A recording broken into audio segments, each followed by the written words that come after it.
안녕하십니까, 안영찬입니다. 이번 영상은 기출문제 풀어보기죠. 기출문제, 지금 의사표시를 풀어보고 있는데 이제 의사표시가 난 마지막 기출문제를 풀어볼 겁니다. 자, 우리가 10번을 풀어볼 건데 여기서 이제 우리가 차고에 대한 문제를 풀어보는데 차고가 대단히 중요합니다. 시험에 잘 나오고요. 좀 까다롭게 느껴질 수가 있어요. 10번입니다. 차고에 의한 법률에 관한 설명으로 틀린 것을 찾는 거죠. 문제가 어려운 문제는 아닌데 먼저 1번부터 생각을 해보면 이 1번 문제는 뭐가 중요한 거냐면 문제에서 지문에서 물어보는 의미를 이해하는 게 중요하거든요. 자, 보시면 매수한 토지가 계약 체결 당시부터 법령상의 제한으로 인해 매수인의 의도한 목적대로 이용할 수 없게 됐어요. 그러면 여기서 뭐가 떠올려드냐면 전원주택을 지으려고 땅을 샀는데 법령상의 제한, 예를 들어서 건축법의 제한으로 전원주택을 지을 수가 없게 됐다. 이걸 생각하시면 되고, 그러면 땅을 사게 된 뭐의 착오죠? 동기의 착오인 거죠. 따라서 매수인의 착오는 동기의 착오가 될 수 있다. 맞는 지문이 되겠죠. 2번, 주체무자 소유의 부동산에 가압류 등기가 없다고 믿고 보증을 섰어요. 자, 우리가 착오를 이유로 취소하려면 중요 부분의 착오여야 되는데 중요 부분의 착오가 되기 위해서는 경제적 불이익이 필요하거든요. 그러면 가압류 등기가 없다고 믿고 보증 섰는데 가압류가 있다면 경제적 불이익이 있는 것이니까 중요 부분이겠죠. 근데 문제는 그 가압류가 원인무효로 밝혀졌어요. 그러면 가압류 없는 거죠. 아무런 경제적 불이익이 없는 거죠. 따라서 중요 부분이 아니고 착오를 이유로 취소할 수가 없습니다. 착오를 이유로 취소할 수 없다. 맞는 지문이죠. 3번. 자, 동기의 착오를 언제 취소할 수 있냐면 그 동기가 표시되거나 아니면 유발이 돼야죠. 다시 말하면 표시되거나 유발이 되고 그것이 중요 부분이라면 착오를 이유로 취소하는 것이 가능하기 때문에 3번 상대방에 의해 유발된 동기의 착오는 표시되거나 유발이니까 유발됐다면 그 동기가 표시되지 않았더라도 중요 부분의 착오가 될 수 있다. 맞는 질문이죠. 4번입니다. 자, 착오를 이유로 취소하려면 중대한 과실이 없어야 돼요. 자, 물론 중대한 과실이 없다면 과실이 있더라도 착오를 이유로 취소하는 것이 가능하거든요. 그러면 과실과 중대한 과실을 어떻게 구별할 것인가에 대해서 우리 판례는 이렇게 이해를 합니다. 누군가를 신뢰하고 믿었기 때문에 확인하지 않았다면 그것은 과실이에요. 따라서 착오를 이유로 취소하는 것이 가능하지만 아무런 이유도 없이 확인을 안 했다면 그것은 중대한 과실이고요. 착오를 이유로 취소할 수 없다는 것이 우리 판례 입장이에요. 4번 보시면 공인중개사를 통하지 않고죠. 토지 거래를 했어요. 근데 토지 대장을 확인하지 않았네요. 만약에 중개사를 믿었기 때문에 확인 안 했다면 과실이고 착오를 이유로 취소할 수가 있겠지만 공인중개사를 통하지 않았어요. 그러면 아무런 이유도 없이 확인하지 않은 것이니까 중대한 과실인 겁니다. 다시 한번 보면 공인중개사를 통하지 않고 토지 거래를 하는 경우 토지 대장 등을 확인하지 않은 매수인은 매매 목적물에 동일성의 착오가 있더라도 착오를 이유로 매매 계약을 취소할 수 없다. 왜요? 아무런 이유도 없이 확인하는 것은 중대한 과실이고 중대한 과실이 존재한다면 착오를 이유로 취소할 수가 없는 거죠. 5번입니다. 시험에 참 잘 나오는데, 자, 우리가 착오를 이유로 취소하면 그 매매 계약은 소급해서 무효가 됩니다. 따라서 이행하기 전이면 이행할 필요가 없고요. 이행한 것이 있다면 부당이득으로 반환받아요. 착오는 위법하지 않습니다. 따라서 이행하지 않더라도 상대방은 손해배상을 뭐 할 수 없어요? 청구할 수가 없는 거거든요.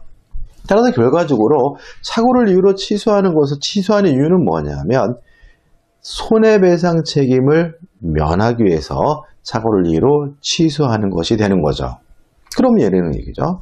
자, 착오예요. 잘못 샀어요. 그래서 중도금을 안 줬어요. 그러면 상대방이 채무불이행을 이유로 계약을 해지할 것이고 해지당하면 손해배상을 해줘야 되잖아요. 자, 우리 판례에 따른다면 이러한 손해배상 책임을 면하기 위해서 착오를 이유로 취소하는 것이 가능하다는 것이 우리 판례 입장입니다. 5번, 매수인의 중도금 미지급을 이유로 매도인이 적법하게 계약을 해지했어요. 해제당했어요. 그러면 채무불이행을 이유로 손해배상을 해줘야 되는데 그 손해배상 책임을 면하기 위해서 착오를 이유로 취소하는 것이 가능하다는 것이 우리 판례 입장이므로 매수인은 착오를 이유로 계약을 다시 취소할 수는 없다. X가 되고요. 이 문제 답은 5번이 되는 거죠. 11번입니다. 착오로 인한 의사표시가 관한 설명으로 틀린 거죠. 자, 우리가 법률행위의 해석에서 제가 누누이 말씀드리지만 착오는 규범적 해석을 해야지만 발생합니다. 만약에 자연적 해석을 하는 경우에는 착오 문제가 발생할 수가 없거든요. 자, 그러면 보세요. 1번. 상대방의 착오죄에 지인이 동의했대요. 자, 의사와 표시가 불일치됐어요. 표시행위의 객관적 의미를 탐구하는 것은 규범적 해석. 규범적 해석을 해야 착오 문제가 발생하고요. 이 의사, 내심적 효과 의사를 탐구하는 것은 자연적 해석이고 이 지문에서 지금 뭐라고 하고 있는 거죠? 지인이라는 말을 쓰고 있는 거죠. 다시 말하면 지인이 동의했다는 말은 자연적 해석이라는 얘기고요. 자연적 해석을 하는 경우에는 착오 문제가 발생할 수가 없기 때문에 지인이 동의하더라도 착오자는 의사표시를 취소할 수 있다는 질문은 X가 되고요. 답은 1번이 되는 거죠. 2번, 법률에 관한 착오. 전원주택을 지으려고 땅을 샀는데 건축법의 제한으로 전원주택을 지을 수가 없다. 동계착오죠. 따라서 이 동기가 표시가 되거나 유발됐다면 중요분에 관한 착오가 될 수가 있기 때문에 2번, 법률에 관한 착오도 법률행위 내용의 중요분에 관한 착오가 해당될 수 있다. 맞는 질문이죠. 3번, 농지 상당 부분이 하천임을 사전에 알았더라면 농지 매매 계약을 체결하지 않았을 것이 명백해요. 다시 말하면 농지인 줄 알고 땅을 샀는데 상당 부분이 하천 부지예요. 그러면 명백히 경제적 불이익이 있는 것이고 중요 부분이겠죠. 법률행위 내용의 중요분의 착오가 될 수 있다. 맞는 질문이죠. 4번, 당사자가 합의한 매매 목적물의 지번에 관하여 착오를 일으켜 계약서상 매매 목적물의 지번을 잘못 표시했어요. 이거 우리가 5표시 무효 원칙이죠. 5표시 무효 원칙은 자연적 해석이고 자연적 해석의 경우에는 착오를 이루 취소할 수가 없기 때문에 그 계약을 취소할 수 없다. 맞는 질문이죠. 5번입니다. 토지 소유자가 공무원의 법령 오해에 따른 설명으로 착오에 빠져 토지를 국가에 증여했어요. 자, 그럼 이 증여하게 된 동계착오인데 그 동기를 누가 유발시켰냐면 상대방인 공무원이 유발시켰기 때문에 착오를 이로 취소하는 것이 가능하다는 것이 판례 입장이므로 이를 취소할 수 있다. 맞는 질문이 되겠죠. 따라서 이 문제의 답은 1번이 됩니다. 12번입니다. 착오에 관한 설명으로 옳은 것은이죠. 자, 1번은 반복된 지문입니다. 해제된 후에도 착오를 이유로 뭐 할 수 있어요? 취소할 수가 있다. 왜냐하면 해제당하게 되면 손해배상을 해줘야 되고 착오를 이유로 하면 취소하면 손해배상해 줄 필요가 없으니까. 2번, 표해자가 착오를 이유로 의사표시를 취소한 경우 취소된 의사표시로 인해 손해를 입은 상대방은 불법 행위를 이유로 손해배상을 청구할 수 있다. X가 되는 거죠. 자, 옳은 것은 뭐죠? 1번입니다. 다시 말하면 착오를 이유로 취소하면 손해배상해 줄 필요가 없기 때문에 해제된 후에도 손해배상 책임을 면하기 위해서 취소가 가능하다는 것이 우리 판례 입장이죠. 3번, 중요 부분이 되려면 경제적 불이익이 있어야 되거든요. 따라서 착오가 있더라도 아무런 경제적 불이익이 없다면 중요 부분이 아니고 착오를 이유로 취소할 수 없다는 것이 우리 판례 입장이므로 3번, 착오에 의한 의사표시로 표의자가 경제적 불이익을 입지 않더라도 착오로 착오를 이유로 그 의사표시를 취소할 수 있다. X가 되는 거예요. 4번입니다. 자, 중대한 과실이 존재하면 원칙적으로 착오를 이유로 취소할 수가 없습니다. 다만 예외가 있는데 표의자의 중대한 과실을 상대방이 이용해 처먹었다면 중대한 과실이 존재하더라도 표의자는 착오를 이유로 취소하는 것이 가능하다는 것이 우리 판례 입장이거든요. 4번. 착오가 표의자의 중대한 과실로 인한 경우에는 상대방이 표의자의 착오를 알고 이용하더라도 표의자는 그 의사표시를 취소할 수 없다. X가 되는 거죠. 자, 착오가 있는 경우에 중요 부분이면 취소할 수 있어요. 따라서 중요 부분임은 누가 입증을 하게 되냐면 취소하고자 하는 표의자가 입증하는 거죠. 반대로 중대한 과실이 존재한다면 표의자는 착오를 이유로 취소할 수 없어요. 그러면 중대한 과실이 존재한다는 점은 누가 입증하는 거냐면 취소하지 못하게 막으려고 하는 상대방 측이 입증하는 거죠. 5번.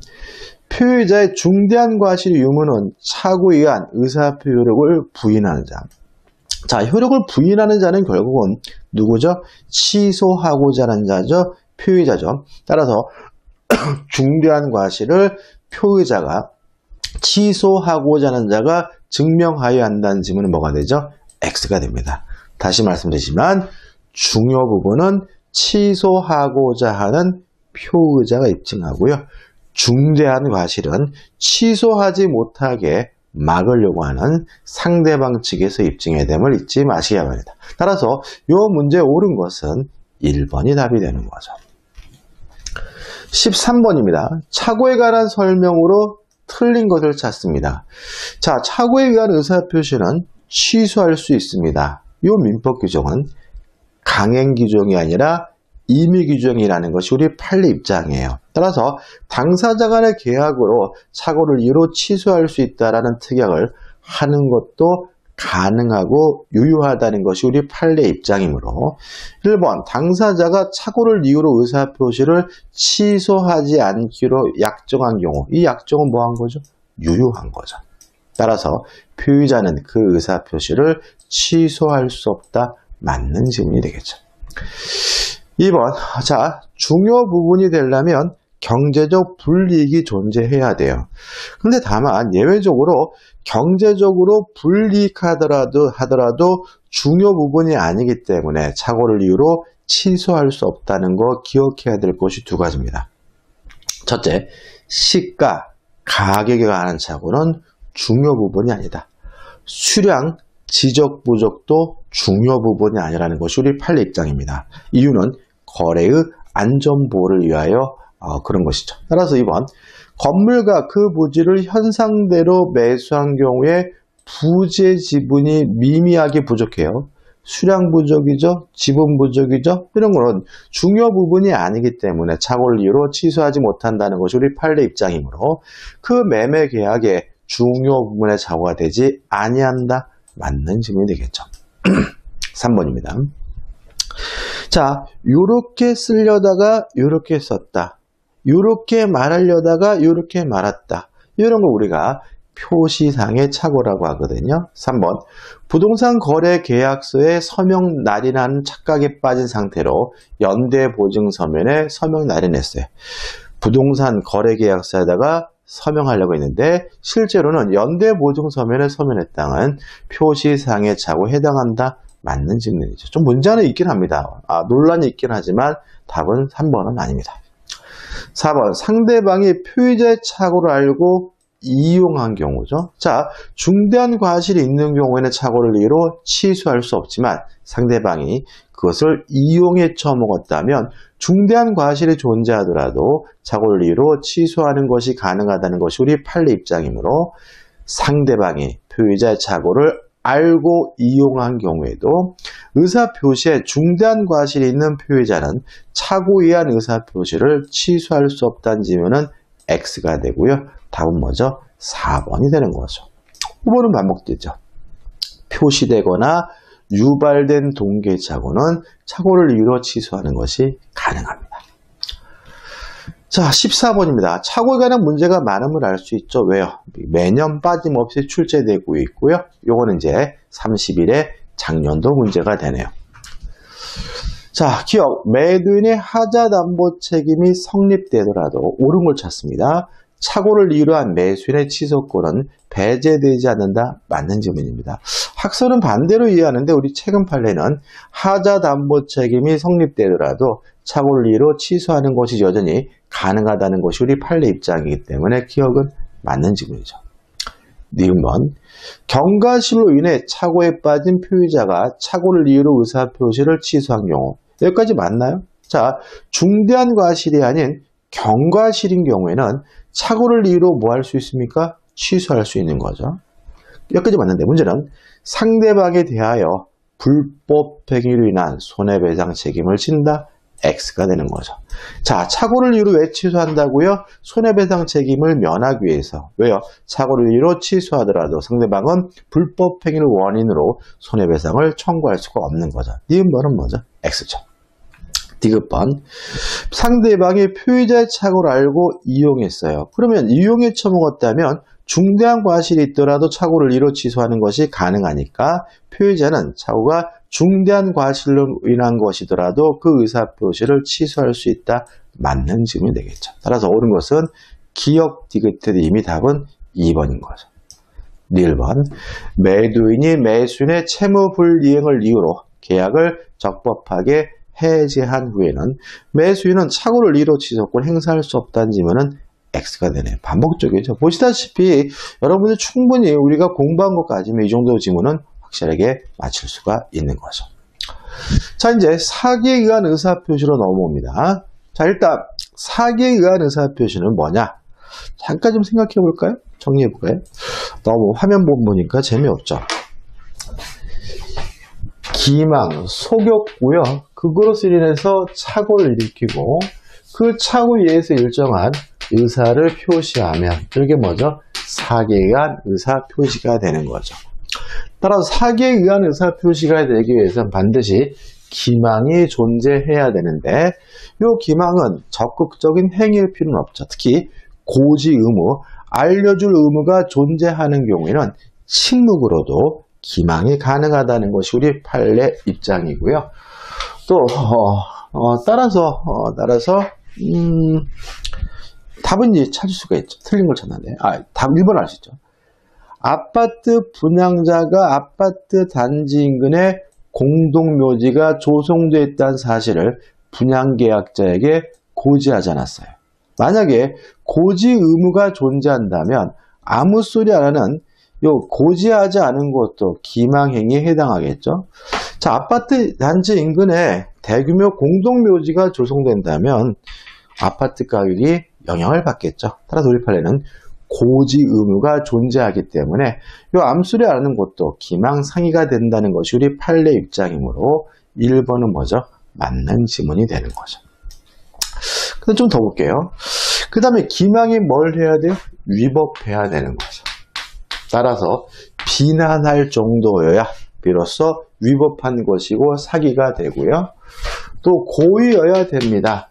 따라서 과실로 기망한 경우에는 과실로 속인 경우에는 사기가 될 수 없다는 거 주의하시기 바라고 인과관계가 있어야 됩니다. 물론 이 인과관계는 객관적일 필요는 없고 주관적인 것만으로도 충분한 거죠. 자, 이런 사기에 의한 의사표시 성립된다면 뭐 할 수 있냐면 취소할 수 있고 취소를 가지고 선의 제3자에 대항할 수 없는 거거든요. 근데 문제가 되는 것은 이런 거죠. 갑이 을과 만나가지고 매매 계약을 했는데 병이 갑에게 사기를 쳤어요.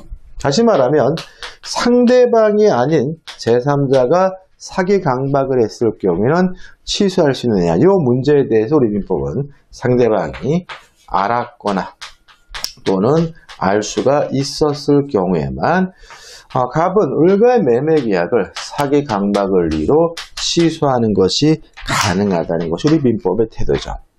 따라서 만약에 상대방이 선이고 무과실이라면 갑은 을과의 매매 계약을 뭐 할 수 없어요? 취소할 수가 없어요. 그러면 갑은 어떡하느냐? 만약에 상대방이 선의이고 무과실한 이유로 취소할 수 없다면 사기친 놈, 이 나쁜 놈한테 불법행위를 원인으로 뭘 청구하겠습니까? 손해배상을 청구할 수 있겠죠. 따라서 우리 판례에 따른다면 취소를 못해도 취소를 안 해도 그 사기친 놈, 강박한 놈한테는 불법행위를 원인으로 손해배상을 청구할 수 있다는 것이 우리 판례 입장입니다. 자, 그럼 보자고요. 2번. 아파트 분양자에게 기망행위가 인정된다면 분양계약자는 기망을 이유로 분양계약을 취소하거나 취소를 원하지 않는 경우 손해배상만을 청구할 수도 있다. 다시 말하면 취소를 못해도 취소를 안 해도 불법행위를 원인으로 손해배상을 청구하는 것이 가능하다는 것이 우리 판례 입장이니까 또 2번은 맞는 질문이 되겠죠.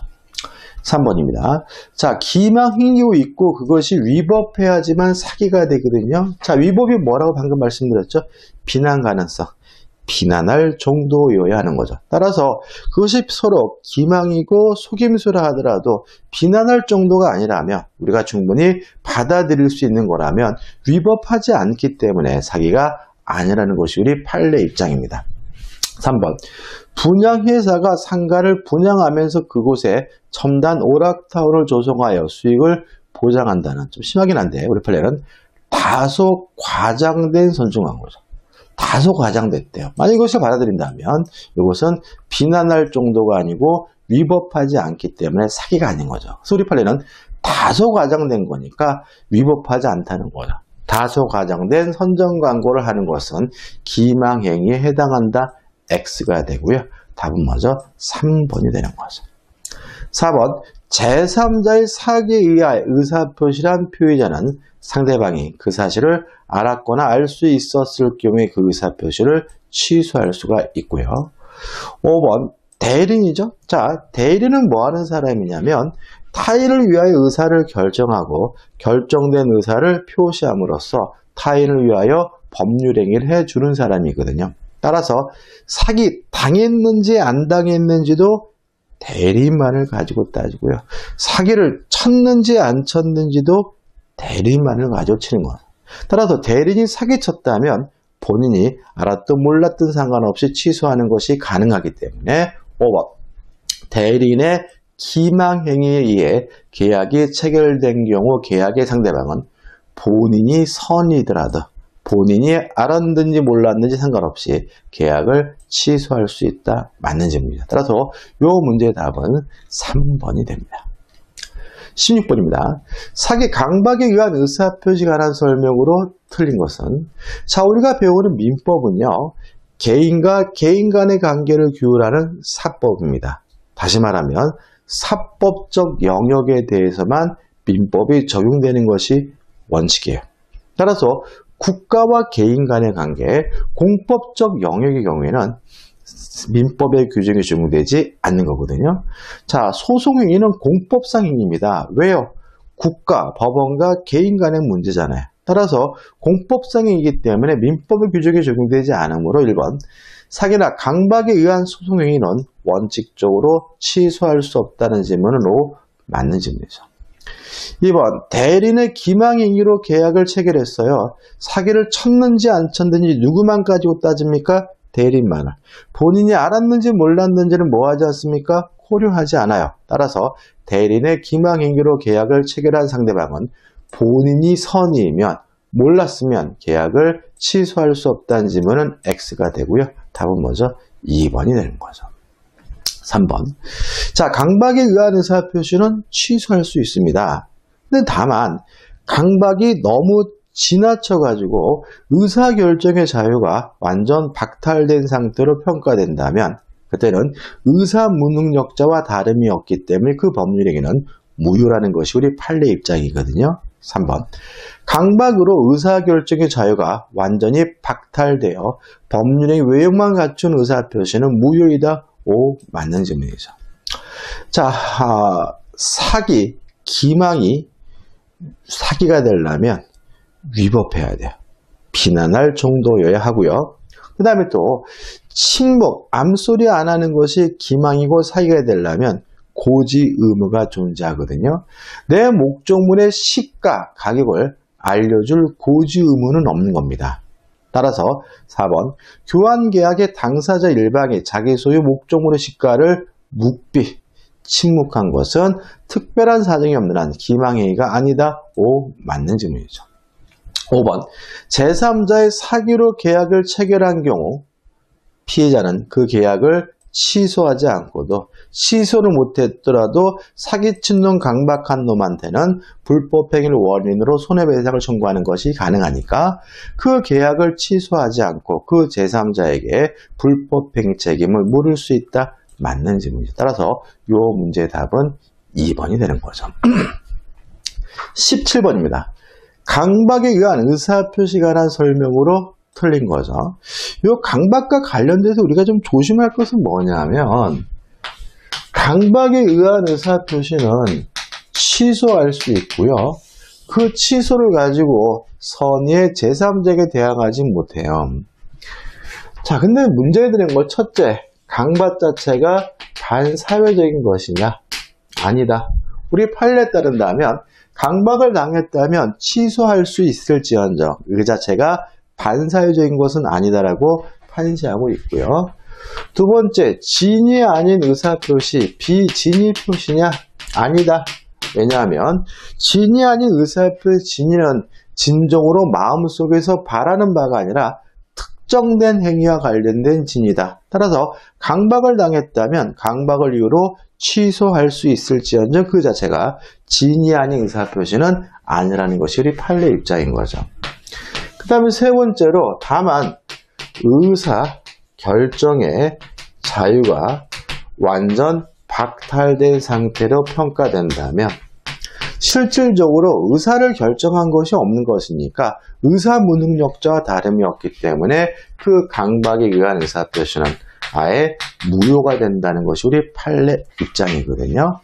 따라서 이것도 꼭 기억해 두셔야 되고 지문은 잘 나오고 2번 법률행위 성립 과정에 강박이라는 불법적 방법이 사용된 것에 불과한 때는 반사회 질서 법률행위라고 할 수가 없다. 5. 맞는 질문이죠. 3번 제3자의 강박이에요. 그러면 상대방이 알았거나 또는 알 수 있으면 취소할 수 있으니까 제3자의 강박에 의해 의사표시한 경우 상대방이 그 사실을 알았다면 또는 알 수 있었다면 피해자는 자신의 의사표시를 취소할 수 있다. 맞는 질문이죠. 4번 강박에 의해 자유로운 의사결정 여지가 완전히 박탈되어 그 외형만 있는 법률행위는 무효이다. 맞는 질문이죠. 그죠? 자, 이제 5번입니다. 이거는 문맥을 무슨 말인지를 좀 찾아내시면 되는데 자, 강박이 있고 그것이 위법해야 강박을 이유로 취소할 수 있어요. 자, 우리 판례에 따른다면 이 강박의 위법성도 물론 비난할 정도이어야 한다. 비난 가능성의 존재를 의미하긴 하는데 둘은 아닙니다. 첫째, 행위나 수단이 부당하다면 그것이 정당한 이익을 취득할 목적이어도 위법하다고 봅니다. 자, 빌려준 돈을 받는 것은 정당한 이익이에요. 근데 빌려준 돈을 받기 위해서 집에다 불 질리겠다. 너를 좁혀겠다. 이렇게 얘기했다면 행위나 수단이 부당하기 때문에 위법한 강박인 거죠. 반대로 행위나 수단은 정당해요. 다시 말하면 고소하겠다, 고발하겠다고 했어요. 근데 만약에 이것이 부정한 이익을 취득할 목적이었다면 이것도 위법한 강박이 된다는 것이 우리의 판례 입장인 거거든요. 자, 그럼 보시면 이 5번은 무슨 말인지가 좀 문장이 좀 애매하긴 합니다. 강박행위 위법성이죠. 두 가지예요. 행위나 수단이 부당하다면 정당한 이익을 취득할 목적에도 위법하고 반대로 행위나 수단이 부당하다면 다시 한번요. 행위나 수단이 부당하다면 정당한 이익을 취득할 목적에도 위법하고요. 반대로 행위나 수단이 정당하더라도 부정한 이익을 취득할 목적이 위법한 거거든요. 그럼 여기서 수단으로 부적당하다. 행위나 수단이 부당하대요. 그죠? 부적당이죠. 그러면 행위나 수단이 부적당하다면 정당한 이익을 취득할 목적에도 위법한 것이니까 5번. 강박행위 위법성은 어떤 해악의 고지가 거래관념상 그 해악의 고지로서 추구하는 이익 달성을 위한 수단으로 부적당한 경우, 수단이 부당한 경우에는 인정되지 않는다는 질문은 X가 되고요. 답은 5번이 되는 거죠. 18번입니다. 자, 이제 의사표 효력 발생이죠. 자, 의사표시는 자, 틀린 걸 찾습니다. 원칙적으로 상대방에게 도달하게 되면 효과가 생겨요. 다시 말해 우리 민법은 도달주의를 취하고 있는 거죠. 시험에서 가장 많이 나오는 지문이 뭐냐면 1번입니다. 발신 후 도달하기 전에 표의자가 사망하거나 제한 능력자가 되더라도 아무런 영향을 미치지 않아요. 따라서 발신 후 도달하기 전에 표의자가 사망하거나 제한 능력자가 되더라도 의사표시는 도달하게 되면 정상적 효과가 생기는 거죠. 1번 표의자가 매매의 청약을 발송한 후 사망하여도 그 청약의 효력에 영향을 미치지 아니한다. 5. 맞는 질문이죠. 자, 도달이 되면 의사표 효력이 발생하는 것이 원칙인데 수령을 거절해요. 그러면 우리 판례는 도달된 것으로 간주합니다. 다시 말하면 정당한 사유 없이 의사표 수령을 거절하게 되면 도달된 것으로 간주하니까 2번 상대방이 정당한 사유 없이 통제 수령을 거절한 경우에도 그가 통제 내용을 알 수 있는 객관적 상태에 놓인 때에 의사표 효력이 생긴다. 물론 맞는 질문이죠. 이거 비교할 것이 뭐냐면 5번이죠. 매매 계약을 해지하겠다는 내용 증명의 우편이 상대방에게 도착하였으나 상대방이 정당한 사유 없이 그 우편물 수취를 거절해요. 그러면 도달된 것으로 간주한 거니까 해지 의사 표시는 도달된 것으로 볼 수 있다. 5. 맞는 질문이죠. 자, 그리고 꼭 기억해야 될 것이 뭐냐면 자, 도달됐음은 누가 입증하냐면 도달됐음을 주장하는 자가 입증하는데 그것이 입증하기 대단히 어렵죠. 그래서 우리 판례는 내용 증명 우편이나 등기 우편이 만약에 발송이 됐다면 상당한 기간 내에 도달된 것으로 추정을 해줍니다. 또 그뿐만 아니라 발송도 됐고요. 그것이 반송되지 않고 있다.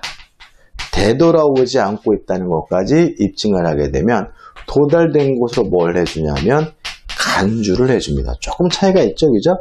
다시 말하면 내용 증명 우편이나 등기 우편이 발송이 됐다면 상당한 기간 내에 도달된 것으로 추정을 하고요.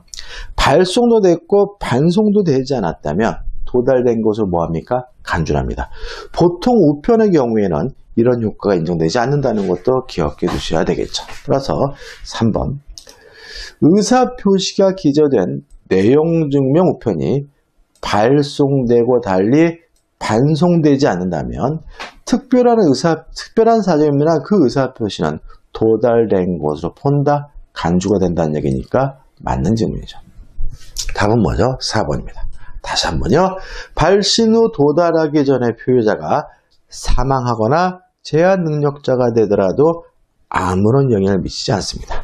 따라서 발신 후 도달하기 전에 표의자가 사망하거나 제한 능력자가 되더라도 도달하게 되면 아무런 흠이 없이 정상적인 효력이 생기므로 4번 표의자가 그 통지를 발송한 후 제한 능력자가 된 경우 아무런 영향을 미치지 않죠. 도달되면 당연히 효과가 생기는 거죠. 그 법정 대리인이 통지 사실을 알기 전에는 의사표 효력이 없다. X가 되고요.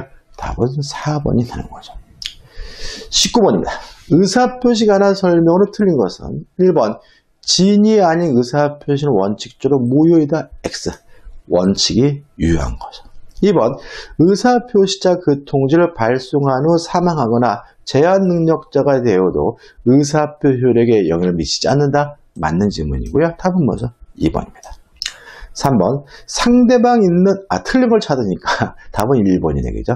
1번이고 2번은 맞는 질문이죠. 3번 상대방이 있는 의사표시는 특별한 사정이 없는 한, 다른 말로 하면 원칙적으로 상대방에게 도달한 때 효력이 생깁니다. 맞는 질문이죠. 자, 공시송달인데 공시송달은 언제 하냐면 상대방이 과실 없이 상대방이 누군지 모르거나 과실 없이 상대방의 소재를 알지 못하는 경우에 공시송달하게 되므로 의사표시자가 과실 없이 상대방을 알지 못하는 경우 의사표시는 민사소송법의 공시송달 규정에 의하여 송달할 수 있다. 맞는 질문이죠. 5번 보통 우편 방법으로 발송되었던 사실만으로는 상당한 기간 내에 도달되었다고 추정할 수 없다. 물론 맞는 질문입니다. 자, 20번입니다. 갑은 을과 체결한 매매계약에 대한 적법한 해제 의사표시를 내용증명 우편을 통하여 을에게 발송하였다. 다음 설명 중 옳은 것은 발송 후 도달하기 전에 표의자가 사망하거나 제한 능력자가 되더라도 아무런 영향을 미치지 않으므로 1번 갑이 그 후 사망하면 해제 의사표시 효력을 1년다. X가 되는 거죠. 자, 도달이 되면 효과가 생깁니다. 도달이란 지배 영역 내 진입하고 요지 가능성, 알 수 있는 상태에 놓이면 도달이거든요. 알아야 도달되는 것은 아니기 때문에 알 필요까지는 없기 때문에 2번 우리 갑의 해제 의사표 실제로 알아야 해제 효력이 발생한다. X가 되는 거죠. 자, 철회라는 것은 효과가 발생하기 전에 효과 발생을 막는 거예요. 따라서 도달이 돼서 이미 효과가 발생했다면 더 이상 처리할 수가 없기 때문에 3번 갑은 내용증명 우편이 을에게 도달한 후에도 일방적으로 해제 의사표시를 처리할 수 있다. X가 되는 거죠. 4번 갑이 내용증명 우편이 반송되지 않았어요. 그러니까 내용증명 우편이 발송도 되고 반송도 되지 않았다면 도달된 것으로 간주가 되니까 특별한 사정이 없는 한 그 무렵에 을에게 송달되었다고 봄이 상당하다. 맞는 질문이고요. 답은 뭐죠? 4번이 되는 거죠. 5번 발신 후 도달하기 전에 표의자가 사망하거나 제한 능력자가 되더라도 아무런 영향을 미치지 않으므로 5번 갑의 내용증명 우편 을에게 도달한 을이 성년 후견계의 심판을 받는 경우 갑의 해제 의사표 효력을 잃는다. X가 되네. 따라서 옳은 것을 찾으라는 이 문제의 답은 몇 번이 되는 거죠? 4번이 되는 거죠. 자, 여기까지 해가지고 이제 우리가 의사표시에 관한 기출문제 다 풀어봤고요. 다음 주에는 대일에 관한 기출문제를 풀어보도록 할 겁니다. 자, 이 영상이 도움이 되셨다면 구독, 좋아요 부탁드리겠습니다. 고맙습니다.